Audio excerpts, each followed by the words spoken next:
Start. सम्मान्य सभापति महोदय, पूज्य गुरुजी गुरुमा बृंद और एठार उपस्थित मोर छोट बड़ भाई और भौणी मैंने मोर सहपाठीगण, प्रथम मुझे स्वाधीनता दिवस उपलक्षे हार्दिक अभिनंदन और शुभेच्छा जनाऊँगी।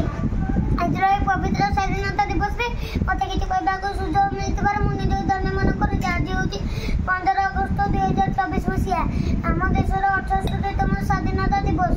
आम प्रत वर्ष 15 अगस्त को स्वाधीनता दिवस भाव पालन कर आसुचु।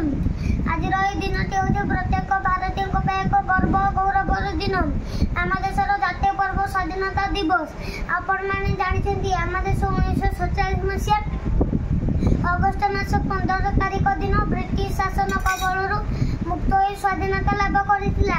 सेबेठारु आमे प्रति वर्ष अगस्ट मास 15 तारिख को स्वाधीनता दिवस भाव पालन कर आसुचु।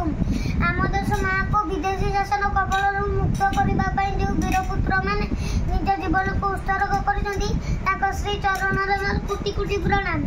आम देश स्वाधीन कर अनेक स्वाधीनता संग्रामी अवदान रही, जपरी महात्मा गांधी, पंडित जवाहरलाल नेहरू, सुभाष चंद्र बोस, लाल लाजपत राय, मंगल पांडे, रानी लक्ष्मीबाई, लोकमान्य तिलक, वीर सुरेंद्र साहेब एमती आहरी वीर योद्धा मैंने आम देशर स्वाधीनता निज जीवन को बलिदान देते।